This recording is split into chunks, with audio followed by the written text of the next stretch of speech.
കടയ്ക്കൽ ദേവീക്ഷേത്രത്തിലെ ചിറയിൽ amoebic മസ്തിഷ്ക ജ്വരത്തിന്റെ ബാക്ടീരിയയുടെ സാന്നിധ്യം കണ്ടെത്തി. തിരുവനന്തപുരത്തെ പബ്ലിക് ഹെൽത്ത് ലാബിൽ നടത്തിയ പരിശോധനയിലാണ് ബാക്ടീരിയയുടെ സാന്നിധ്യമുണ്ടെന്ന് കണ്ടെത്തിയത്. തുടർന്ന് കടയ്ക്കൽ പഞ്ചായത്ത് അധികൃതരും ക്ഷേത്രം ഭാരവാഹികളും കടയ്ക്കൽ പോലീസും ആരോഗ്യവകുപ്പ് ഉദ്യോഗസ്ഥരും ചേർന്ന് പ്രതിരോധ പ്രവർത്തനങ്ങൾ സ്വീകരിക്കുന്നതിന്റെ ഭാഗമായിട്ട് ചിറ പൂർണ്ണമായും അടയ്ക്കുകയും മറ്റുള്ള പ്രവർത്തനങ്ങൾ തുടങ്ങുകയും ചെയ്തത്.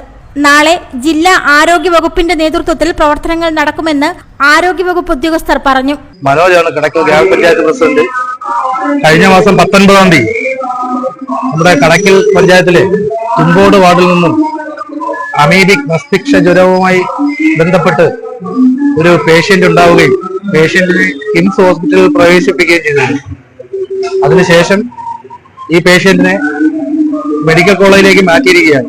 ഇതിനോടനുബന്ധിച്ച് നമ്മുടെ ആരോഗ്യ വകുപ്പ്, പഞ്ചായത്തിലെ ആരോഗ്യ പ്രവർത്തകരും ആരോഗ്യ വകുപ്പിന്റെ ഉദ്യോഗസ്ഥരും ചേർന്ന് ഈ പറയുന്ന പേഷ്യന്റ് ഉപയോഗിച്ചിരുന്ന കിണറുകളും നമ്മുടെ ക്ഷേത്രകുളത്തിലെയും ജലം പരിശോധിക്കുകയുണ്ടായി.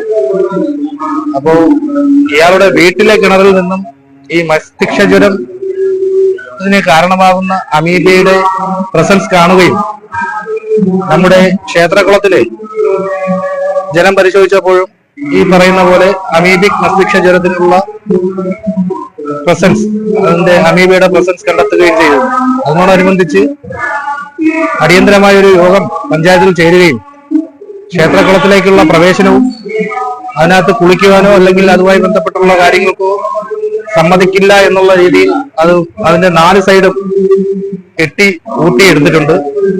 അനൗൺസ്മെന്റ്, ജനങ്ങൾക്കൊരു മുൻകരുതൽ എന്നുള്ള രീതിയിൽ ഒരു അനൗൺസ്മെന്റ് നാട്ടിൽ ഇപ്പോൾ വൈകുന്നേരം വാർഡിലെയും പഞ്ചായത്തിലെയും വിവിധ ഇടങ്ങളിൽ നിന്ന് പോവുകയാണ്. ഇപ്പൊ വേറെ പേടിക്കാനൊന്നുമില്ല, എന്നിരുന്നാലും നമ്മളൊരു കരുതൽ എന്നുള്ള രീതിയിൽ ഈ പഞ്ചായത്തിന്റെ നിർദ്ദേശങ്ങൾ നമ്മുടെ നല്ലവരായ നാട്ടുകാർ കേൾക്കണമെന്നാണ് ഈ ഒരു അവസരത്തിൽ എനിക്ക് സൂചിപ്പിക്കാനുള്ളത്. ക്ഷേത്രച്ചിറയ്ക്ക് സമീപത്തുള്ള കിണറിലെ വെള്ളത്തിൽ ബാക്ടീരിയയുടെ സാന്നിധ്യം കണ്ടെത്തുകയും വർക്ക്ഷോപ്പിലെ ജീവനക്കാരന് മുൻപ് രോഗം സ്ഥിരീകരിക്കുകയും ചെയ്തിരുന്നു.